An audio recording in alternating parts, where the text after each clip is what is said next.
Welcome to Inside the Indians, your source for insider information on the Tribe.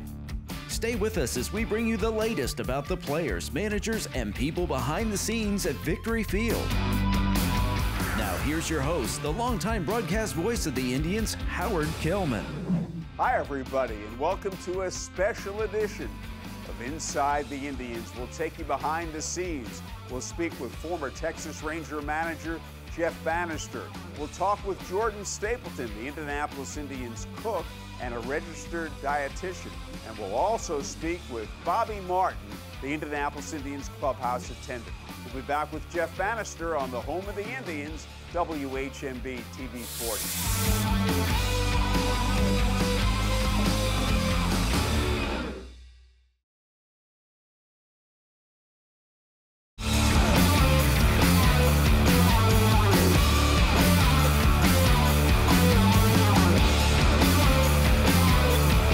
Bannister is our first guest on Inside the Indians. Jeff, great to see you again. It's been several years since you got the Texas Ranger job that we've seen you. Yes, it has. It's been a while. I was trying to reflect back on the last time that I was here, and I believe that probably 2010 was somewhere in the early part of the season, and a lot of changes to the city, so it's nice. You finally got that hotel built. The JW, you were the field coordinator at that time, the last time you were here. Yes, I was, and I think we had some pretty good players come through at that time. Yes, you did a terrific job in that role. Then you got a big league coaching job with the Pirates, almost got the managerial job, big league coach. Tell us about the experience of being a big league coach. What a great opportunity for myself and organization to go back up and help Clint Hurdle at a time that we made a couple different runs, wild card team, and especially the Cincinnati game with Cueto on the mound, and just a great night for the city of Pittsburgh. But I think it was an opportunity for me to get to learn from a guy that I respect a lot. He's been a mentor of mine. And he taught me a lot about managing the game, not just managing the game, but managing people and everything that goes into being a major league manager in today's game. You mentioned that run, and that was a terrific run of 3 straight years making it to the postseason after a big drought. And you've been with the Pirates a long time, so you know all about the drought. 29 years, not excluding this year, and I tell you, after the years of losing, being with the organization at a time of prominence under Jim Leyland, and then the drought of not winning or having winning years, but having really good players to get back to the postseason. And there was a lot of pride, not only with myself, but everybody on that ball club to be able to bring playoff baseball back to the city of Pittsburgh. You mentioned Jim Leyland. Let's talk about him for a moment, because I feel very strongly that he belongs in the Hall of Fame. No doubt. I hear you. It's for managers, and you look at guys like that and how they impact the game. And Jim impacted the game across both leagues, really. The ability to, and a number of players that he had that were special players, and really to the city of Pittsburgh bringing some prominence back, going to Colorado, going to Detroit, Miami, to be able to do the things that he was able to do, but just one of the fine characters of the game. When you mention his name to his former players, they light up, because he was such a great human being to them, not only a great manager, but I think when you look at guys like that they impacted people, but they impacted the game as well. If I had a vote, I'd sure vote for him. Well, you mentioned Jimmy, and he has won pennants in both major leagues. Now, let's talk about both major leagues. Here you are, a Pittsburgh Pirate, your entire life as a player, coach, big league coach, minor league field coordinator, coach. And then you go to the big leagues as a manager with the Texas Rangers in 2015, and you're in a different league. Tell us about that. Yeah, it is different. When you go from the National League and paying attention to the National League style of baseball, there's no DH, double switches, paying attention to how you run your pitching staff, the bullpen, and your pinch hitters, and then really when you get to the American League, and I would tell you that the huge difference for me is that, in the National League, a lot of times some of those pitching moves are laid out right there in front of you as the game unfolds. And in the American League, you got to be there's 9 hitters that can at any point in time can get you, and so you got to be pretty good on how you handle that pitching staff, and you got to have some strong intestinal fortitude, because some of those games with all those hitters you can make a move too soon, or you can wait and make a move too late. But really, there is a difference. I love that there is a difference between the 2 leagues. The interleague is kind of given us opportunity to play both styles. However, my hope is that we keep it that way as long as we possibly can. The difference between the 2 leagues, I understand the thought of entertaining the DH in both leagues. However, I still like the concept of having a little bit of difference in both leagues. I can appreciate where you're coming from. One thing in the National League, with no DH, that number 8 hitter is a key hitter in your lineup, and in the American League, it's hit and hit and hit. For sure. No, that and a lot of times, I will confess to you, there were a lot of times that when we in Texas would play in the National League ballparks, you talk about that 8-hole hitter. There were a number of times that we used the pitcher in the 8-hole. There was we played it a little bit different. However, that guy that hits in front of that pitcher, he has to have a different skill set. He needs to know when he needs to be patient. He also needs to know that when he needs to go out of the strike zone a little bit when there's an RBI out there. He needs to know that it's the ability to turn that lineup over. Understand if there's going to be a pinch hitter behind him. He needs to pay attention to the game, but he's got to have a different skill set. Also, a man on first, if he can get on base with 1 out, nobody on, or nobody out, well, then the pitcher can be productive with his plate appearance with a sacrifice bunt if he gets on. Well, there's played a lot of different ways. You can sacrifice bunt if you got a guy that can handle the bat. There's a hit and run opportunity, and that's why for me it's kind of a lost art to some degree with some of our pitchers. Some of these young guys that are coming up in today's landscape where maybe they've never handled a bat before until they've gotten to professional baseball, and so we've got to ramp their skills up, and it's why it's so important when you see good hitting pitchers. And it's not that they can go hit; it's that they can handle the baseball bat, that they can be productive and have an opportunity to help themselves, help their team by handling the bat. Whether it's a bunt, whether it's a hit and run, whether they can know not to chase out of the zone, or they can even drive a run in. It's a sure weapon in a National League game if the pitcher can handle the bat. Jeff, thank you so much. Great to see you. Great seeing you. Thank you. That's Jeff Bannister on the home of the Indians, WHMB TV 40.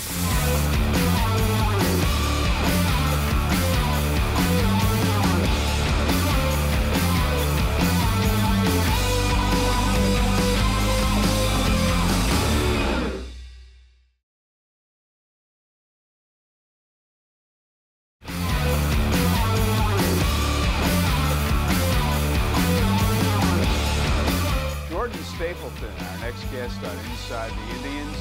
Geordan is a sports nutritionist, but you're also the Indianapolis Indians cook. You've done a terrific job. Tell us about when the Indians are playing a 7:05 game at home, what your day is like. Okay, so when the Indians are playing a 7:05 game, I head to Costco, south of Indianapolis down here, and around 11 o'clock I start grocery shopping. So I get the proteins, the starch, the carbs needed for either that entire day or the whole series. Also the snacks and drinks and beverages that they drink. So I get to the field after shopping around probably 12:30 to 1. Clubhouse usually opens around 3. So I start cooking around 2. Pre-game meal, I try to have that ready for them at 5. I get a little bit of downtime in between watching some of the games, maybe up until the 4th inning, depending on how fast or slow they're playing. And then post-game meal, probably around 10:30, and then clean up and go home and do it again the next day. Well, what's the difference, Jordan, in the 2 meals, the way you approach the pregame meal as opposed to the postgame meal? So the pregame meal, just think about what you would want to eat before you go out and play a game. So we try to go with more lean proteins, so chicken, usually chicken, rice, quinoa, and then some type of vegetable. So whether that means like broccoli or green beans, just something that they like. And then for post game, you want to go heavier. focusing more on recoveries, meaning protein. So we go with their big red meat guys. So we eat red meat, potatoes, pasta, and just another vegetable, sometimes a salad. You mentioned rice on a pregame meal. Is that brown rice, wild rice, white rice? It varies. You got to switch it up because nobody wants white rice all day. Well, some people do want white rice every day, but I do try to switch it up. Brown rice I tend to not do for pregame just because it does take longer to digest, and the whole idea of the pregame meal is to focus on carbohydrate intake so they have that energy to make it through the game. Now, what's the difference? You do go on the road at times, most of the trips. What's the difference in your approach and what you do when the team's on the road as opposed to being at home? So when we're on the road, I do my research online of just caterers that can provide similar to what I provide at home. And then obviously I have limited space here, so I try to do some fun things on the road that I wouldn't be able to give them here. Like I don't know if I can cook a brisket for 50 people in a kitchen oven while also trying to do other stuff. So it's basically the same approach, just seeing what people can offer me that follows my guidelines. So. Have you changed much in your approach since the beginning of the season? Because you've been dealing with these guys now for a long time. Yes. I struggle every day with trying to figure out if I should give them things that I know that they will eat so that they actually can perform, or just give them things that I know will benefit them and just chance that they won't eat it, because that happens. Like Brussels sprouts are good for you, but should I give them to them if I know that they're not going to eat them, if that makes... Oh, it makes perfect sense. It makes perfect sense. That's one of the challenges of your job. Yeah. So what about when we play a day game at 1:35? What's your approach then? So Clubhouse usually opens 10. I do the shopping for breakfast the day before because Costco's not open until 9 or 10, so can't do that. So you'll serve breakfast for a 1:35 game? Yes. Breakfast for a 10, 12, when we have the 10, it's a 10, 12, and up until 2. So breakfast is easy. It's my favorite. Eggs, some type of breakfast meat, so whether that be bacon or sausage, a starch, so potatoes or pancakes or croissants, biscuits maybe. One of the things, and I'm not only talking about athletes now, but change with regard to breakfast, is people are really saying, hey, you need protein at breakfast. Where years ago people would have cereal, and you get more protein from a meal like eggs than you do from cereal. Yes. My personal belief is that every meal needs to have every one of the macronutrients.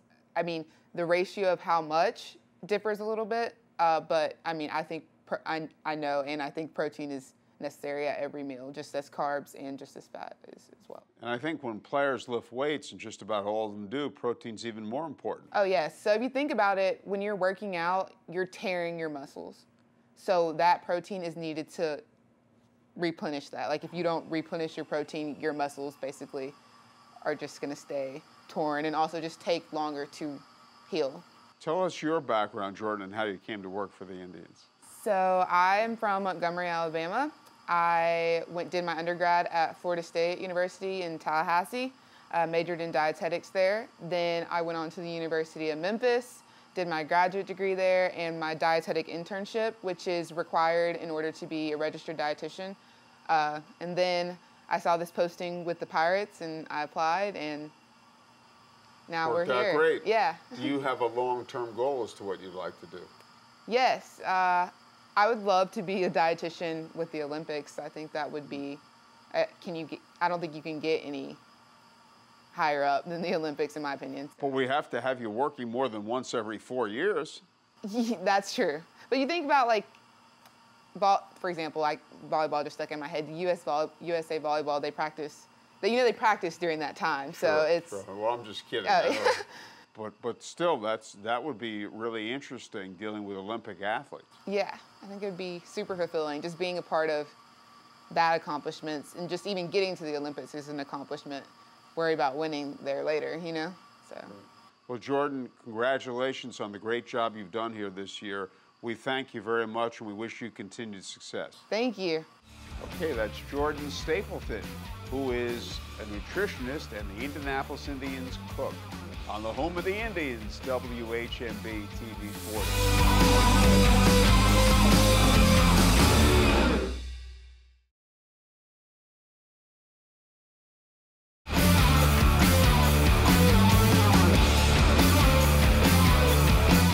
unsung heroes. Our next guest on Inside the Indians, Bobby Martin, who works so hard, clubhouse manager. Bobby, you've been around for quite a while now. I have, Howard.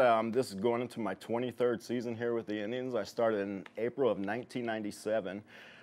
With that time, I've seen 3 affiliations, the Reds, the Brewers, and now we're here with the Pirates, and it's been good. I'll ask you a bit of trivia. I don't expect you to get this, but you mentioned the 3 different affiliations. There was one player who played with all 3 different affiliations, with the Reds in the late 90s. We were with the Reds from 1993 to 99, the Brewers from 2000 to 2004, and the Pirates 05 to the present.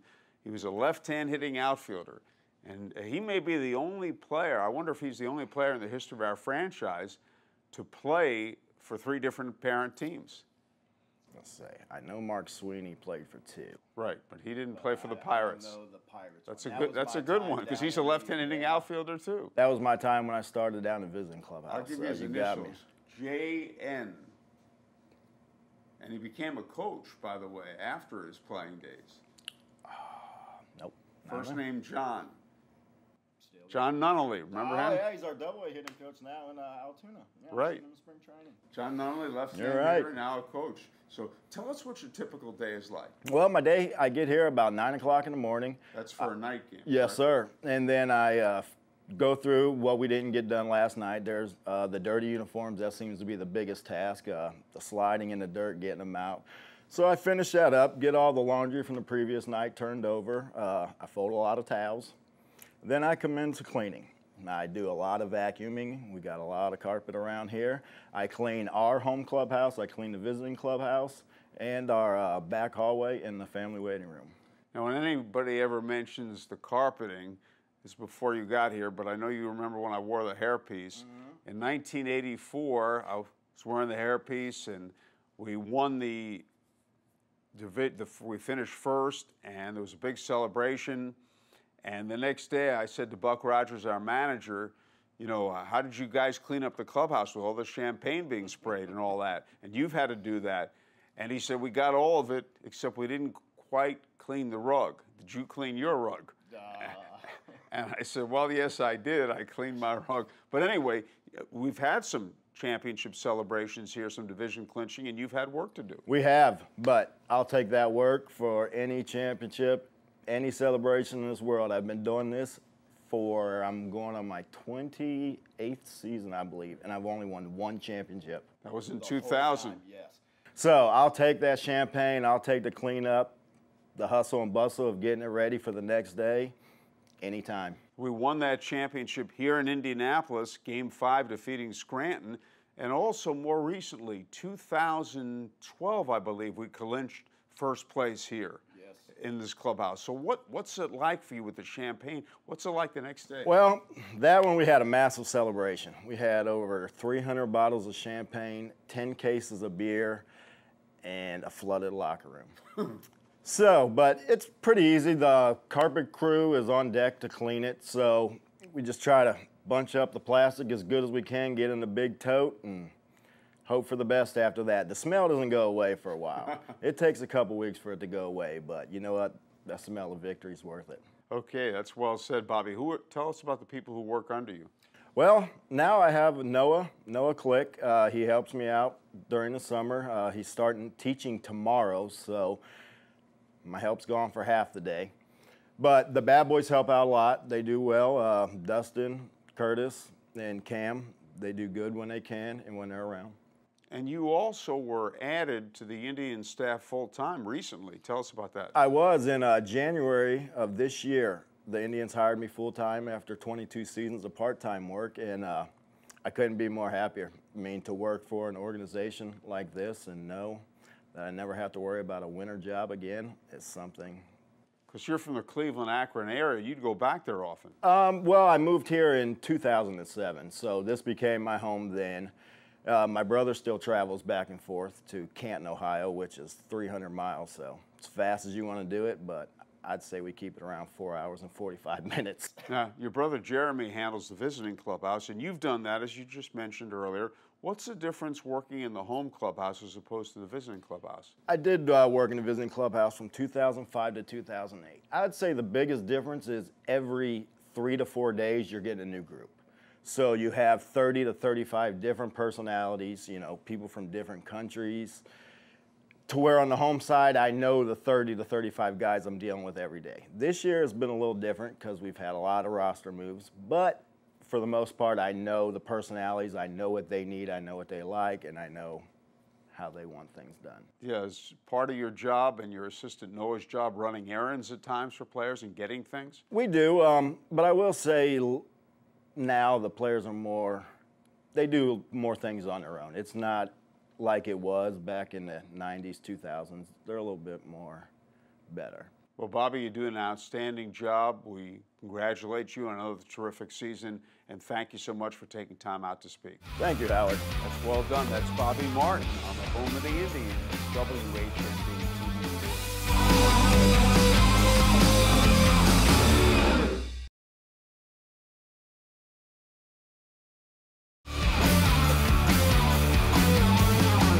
Thanks to our guests, Jeff Bannister, Geordan Stapleton, and Bobby Martin. See you next week on Inside the Indians.